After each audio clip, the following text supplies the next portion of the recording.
Olá pessoal, tudo bem? Aqui é o professor Wagner. Na aula de hoje a gente vai continuar o assunto sobre ondas eletromagnéticas e eu estou com algumas curiosidades muito bacanas no decorrer da aula. Mas antes de começar a aula, eu tenho um aviso importante para dar para vocês. Se previnam! Use máscara se for sair de casa, porque essa gripe não é brincadeira. Não é uma simples gripe, é uma doença muito séria. Então tomem cuidado, não fiquem por aí. Se possível, fiquem em casa. Se for sair, saia por uma coisa de emergência. Não esqueça de utilizar e limpar suas mãos com álcool em gel e com água e sabão. Proteja as pessoas que você ama e que estão ao seu redor. Aviso dado, agora sim a gente pode começar a aula. Bom, pessoal, vamos começar a aula então, né? Vamos lá. Na aula de hoje, a gente vai estar discutindo a segunda parte sobre ondas eletromagnéticas. Na aula passada, a gente já discutiu o espectro de luz visível, a gente viu alguns fatos históricos com relação às equações de Maxwell, e hoje a gente vai entender uma das classificações de ondas eletromagnéticas, que são as ondas que têm frequências abaixo da luz vermelha. Para eu poder falar sobre geração de ondas, é muito importante eu falar sobre Hertz. Ele foi o primeiro cientista a detectar experimentalmente ondas eletromagnéticas. Apesar das equações de Maxwell chegarem a dados bastante interessantes, ou seja, e quando eu mexia lá com os campos elétricos e campos magnéticos, eu conseguia ver que o valor que dava era igual à velocidade da luz, e ainda assim os experimentos de Young feito há muitos anos atrás da publicação de Maxwell, comprovar que a luz ela tem comportamento de onda, ainda assim as ondas eletromagnéticas não foram detectadas até aquela época. Até 1887, Hertz, ele ter realizado experimentos que geravam e detectavam ondas eletromagnéticas. Infelizmente, isso aconteceu 8 anos após a morte de Maxwell, e Maxwell ele não viu esse episódio da história, beleza? Para a gente poder continuar a nossa aula, eu vou mostrar a vocês brevemente, no videozinho curto, qual foi o experimento realizado por Hertz para fazer geração das primeiras ondas eletromagnéticas. Em 1887, Heinrich Hertz, cientista alemão, usou a teoria de Maxwell. Inventou um aparelho com duas bolas de metal separadas por um pequeno espaço. Ligou esse dispositivo a uma serpentina, uma bateria, uma chave e uma garrafa de Leyden para armazenar eletricidade. Com uma faísca da chave, Hertz fez elétrons saltarem pelo espaço entre as bolas, alternando a polaridade de negativa para positiva. E chamou o aparelho de oscilador, pois a faísca oscilava ou ia para frente e para trás continuamente, desde que a corrente alternada se mantivesse. Avançando na experiência, Hertz conectou uma bola de metal às duas pontas de um cabo. Deu forma de anel ao cabo, mas deixou uma estreita abertura nas pontas. Em seguida, pôs o cabo perto do oscilador sem tocá-lo. Quando ligou o circuito, uma faísca saltou pela abertura do anel. Como isso poderia acontecer se anel e oscilador não estavam conectados? A resposta para Hertz estava na existência de ondas eletromagnéticas. Essas ondas tinham viajado pelo ar do oscilador ao anel. Essa experiência simples foi a primeira transmissão de rádio. O oscilador de Hertz tinha sido o transmissor e o anel fora o receptor. Bom, pessoal, agora que você já viu o experimento realizado por Hertz, eu tenho algumas curiosidades para fazer com vocês. Apesar de Hertz ter descoberto as ondas de rádio, não foi ele que inventou o rádio nem a comunicação sem fio. Esse experimento foi feito pelo engenheiro Marconi nos anos de 1894 a 1986. Entre esse período, Marconi ele foi o primeiro cara a utilizar as ondas de rádio para comunicação entre dois pontos sem que haja uma conexão física entre eles. Ele foi o primeiro cara a produzir o telégrafo sem fio. A descoberta e a utilização da comunicação sem fio foi graças ao engenheiro Marconi, ok? Então, mas como é que funciona o rádio e essa comunicação?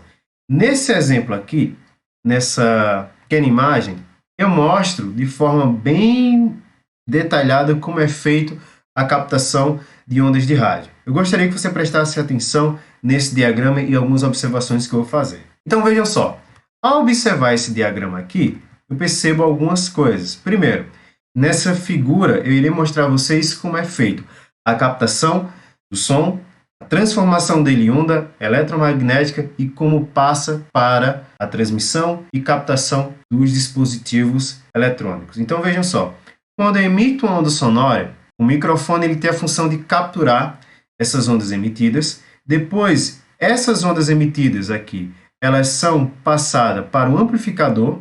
O amplificador ele tem a função de aumentar a amplitude dessa onda, mas ele não altera a frequência. Uma pequena observação, as ondas captadas aqui, essas ondas eletromagnéticas, ele vai transformar esse som aqui em uma corrente alternada com baixa frequência. Essa baixa frequência é chamada de AF, ou audiofrequência. Então, vai passar aqui por esse amplificador. Depois que passar pelo amplificador, eu vou ter isso aqui, ó.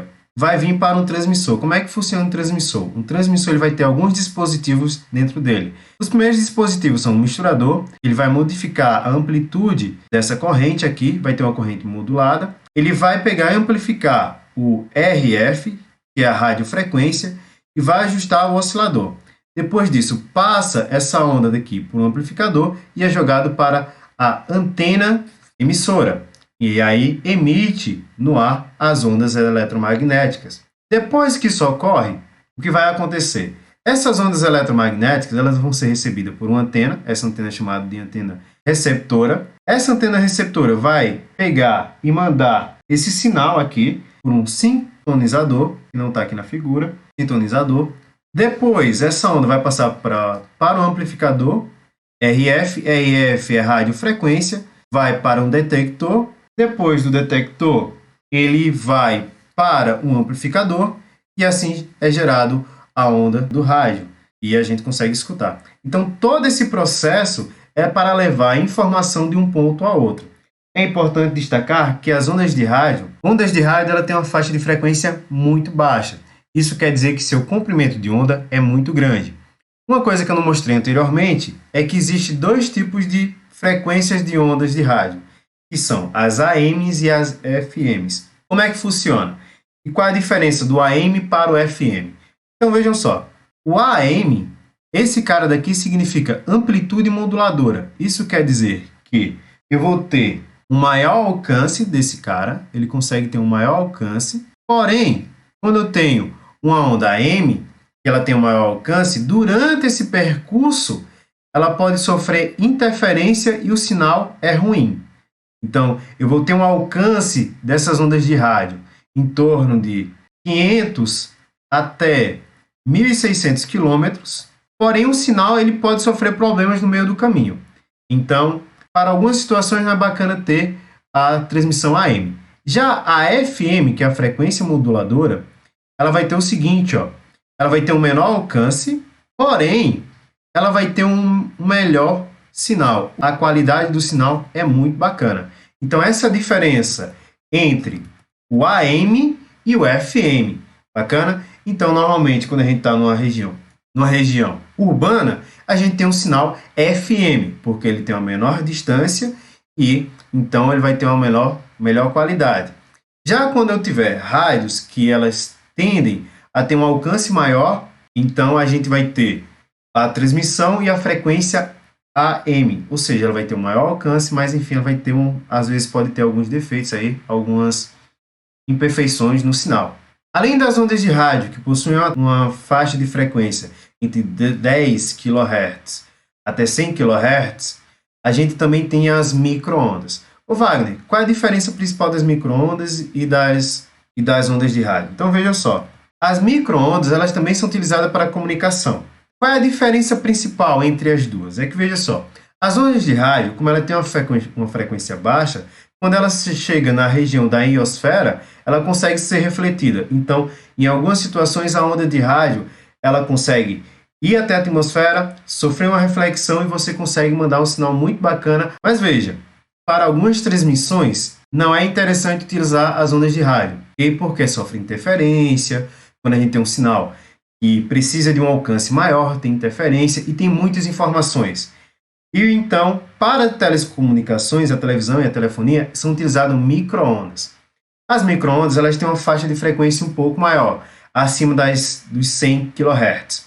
E, apesar de ela ter uma eficiência maior com relação à qualidade, devido à sua frequência, de levar mais informação, ela facilmente é desviada e consegue passar a ionosfera. Então ela consegue passar a ionosfera e ela tem uma grande dificuldade no seu percurso. Então o que a galera faz? Para melhorar o alcance e a transmissão das micro-ondas, eles utilizam antenas de transmissão, ok? Essas antenas de transmissão, elas têm que estar normalmente a pontos altos para poder pegar o bom sinal, e eles têm que estar numa distância de até, no máximo, 40 km uma da outra para que o sinal não se perca, beleza? Então, a vantagem de utilizar micro-ondas é que eu consigo ter uma melhor qualidade e entrega de informação, e a desvantagem dela é que ela não sofre reflexão na atmosfera, então eu vou precisar de uma grande rede de transmissão para poder utilizar esses caras. Na telefonia, utiliza-se satélites, na maioria das vezes, para poder que haja uma reflexão dessas micro-ondas, ok? Então, é por isso que, em alguns pontos de algumas cidades, a gente tem aí, ó, essas antenas receptoras e transmissoras em pontos altos. Se você entendeu a referência dessa imagem, dê um like no vídeo. E também, se você parar para analisar, esse sinal de telefonia, ele às vezes rebate também em prédios. Então, na maioria dos prédios altos, há antenas de rebatimento dos sinais telefônicos. Assim, o sinal TV e de celular conseguem chegar aos aparelhos. Então, é por isso que normalmente nos prédios altos, assim, de grandes andares, eles têm aí esses dispositivos, essas antenas de rebatimento. Bom, pessoal, agora a gente vai falar um pouco sobre o forno de micro-ondas. O forno de micro-ondas é um eletrodoméstico bastante utilizado em residências e tem a principal função de aquecer os alimentos. O eletrodoméstico tem um dispositivo chamado magnetron. Esse magnetron ele consegue emitir ondas eletromagnéticas de uma frequência de 2,45 vezes 10 elevado a 6 Hz, ou 2,25 MHz. Okay? E as ondas eletromagnéticas geradas pelo magnetron, elas têm a característica de conseguir fazer com que moléculas de água consigam ter um pico de energia, porque elas sofrem interferência dessas ondas, fazendo com que o alimento aqueça, ok? É interessante destacar que nesse dispositivo há uma blindagem eletrônica. Essa blindagem é feita por uma malha de metal, fazendo com que essa radiação eletromagnética ela sofra reflexão quando estiver ali, ó, gerando o dispositivo, e que não haja fuga dela. Essa reflexão, às vezes, é tão eficiente que rebate no próprio magnetron, gerando um aquecimento do dispositivo. Por isso que é importante ter um funcionamento de um ventilador, tipo um cooler de computador, para refrigerar o magnetron, senão pode haver danificação do dispositivo.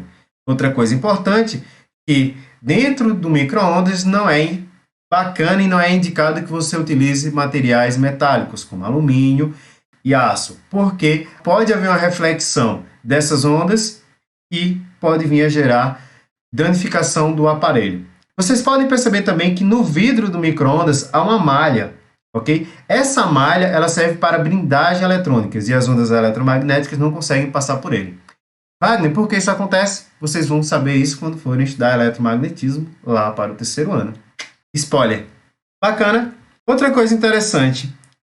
Aqui eu tenho um espectro eletromagnético. Então aqui está discriminado todas as ondas eletromagnéticas que a gente pode ter no nosso dia a dia. Então aqui eu tenho as ondas de baixas frequências, eu tenho as ondas de rádio, eu tenho a micro-ondas, eu tenho o infravermelho, eu tenho a luz visível que a gente já estudou na aula passada, eu tenho a ultravioleta, eu tenho o raio-x, eu tenho as radiações, o raio gama. Então vejam só, toda vez que eu tenho uma radiação eletromagnética, uma onda eletromagnética, eu posso classificar ela com base em sua frequência. Existem radiações eletromagnéticas que são não ionizantes, existem radiações eletromagnéticas que são ionizantes. O que é ionizante e não ionizante? Vejam só, a não ionizante quer dizer que esse cara ele não consegue penetrar a estrutura molecular da matéria, das células dos seres humanos, eles não conseguem penetrar e não conseguem modificar as células, ou seja, não consegue gerar mutação de células orgânicas, ou seja, ele não consegue mudar a estrutura da matéria. Já as radiações ionizantes, da ultravioleta e diante, ela tem as características de ionização, ou seja, elas conseguem fazer mudanças no nosso organismo e podem vir a gerar mutações nas células humanas e, consequentemente, gerar câncer. Exemplo disso é a luz ultravioleta, que é a luz que chega do Sol. Ela pode vir, ao longo do tempo, gerar mutações na nossa pele, gerando câncer de pele. Outras radiações que a gente tem também são as radiações gamas, que elas são ionizantes também e podem vir a gerar mutações e também cânceres, ok? Uma curiosidade bacana é em relação aos smartphones, que hoje em dia todo mundo utiliza, todo mundo usa e usa constantemente. Então vejam só, eu estava lendo alguns papers, são artigos científicos com relação ao uso de celular. Encontrei 2 artigos bastante interessantes com relação ao uso do celular. Bom, não existe ainda detectação de câncer ou problemas de saúde gerados pelo uso do dispositivo. Esses problemas que eu me refiro seria câncer ou a mutação. Porém, eu vou aqui mostrar o paper a vocês.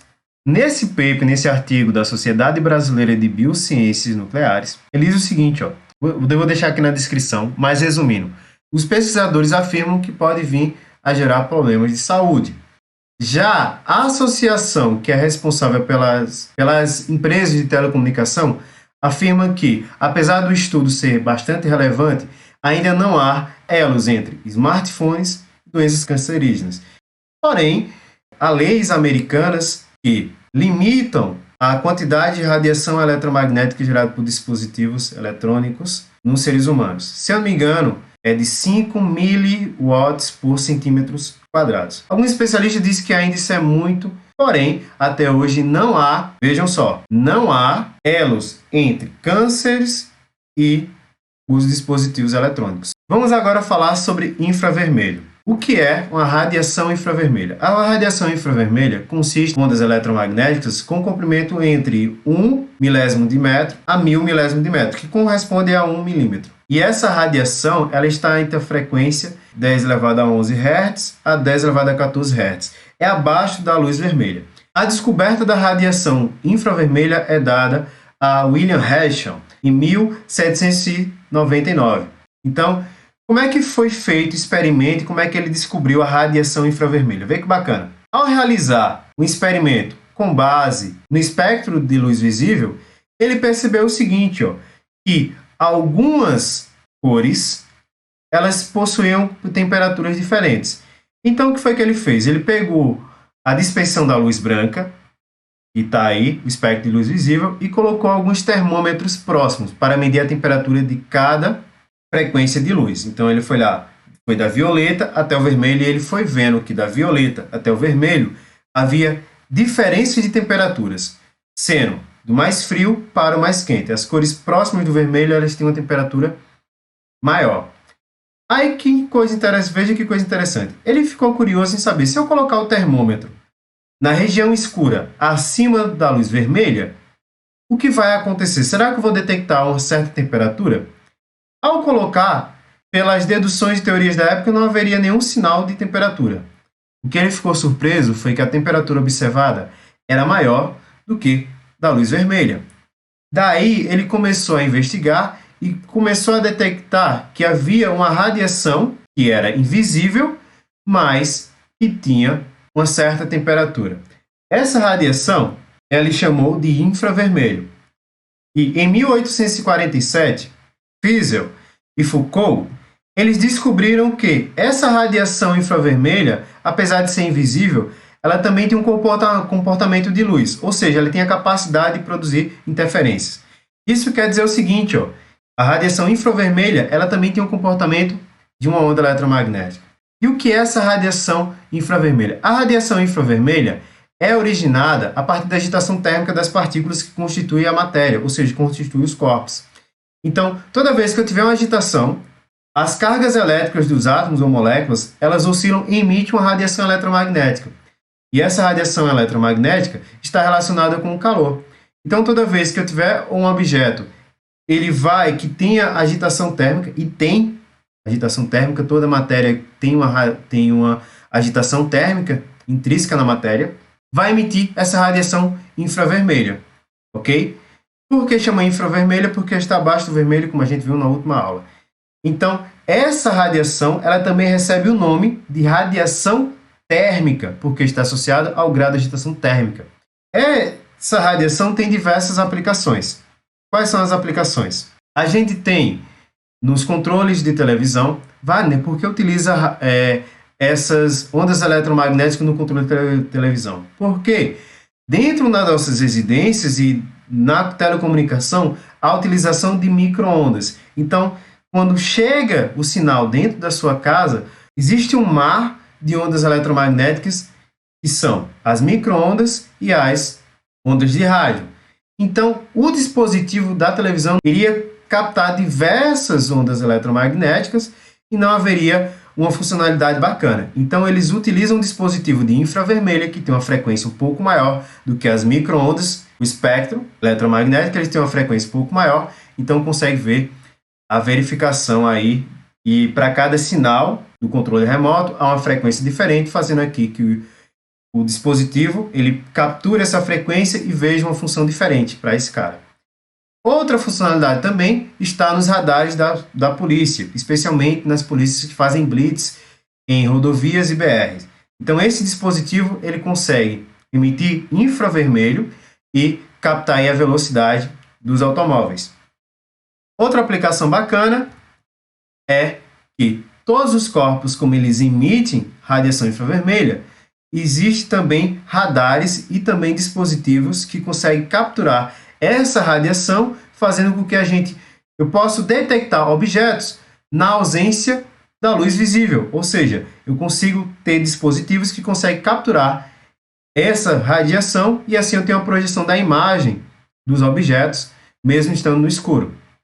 Outra aplicação das ondas infravermelho é em tratamentos estéticos. As ondas infravermelhas são utilizadas na dermatologia, na fisioterapia e também na esterilização de materiais cirúrgicos. Então a gente tem diversas aplicações. Bacana, pessoal? A aula de hoje vai ficar por aqui, para não ficar uma coisa muito longa. E espero vocês na terceira aula, onde a gente vai falar sobre ondas ultravioletas. Provavelmente você já tem uma tarefazinha para fazer. Então é isso. Espero que você tenha gostado. Se ficou alguma dúvida, deixe nos comentários. Se continuou com dúvida, manda para mim no meu Instagram, que eu ajudo todo mundo. Abraço, bons estudos e espero que vocês tenham gostado da aula de hoje.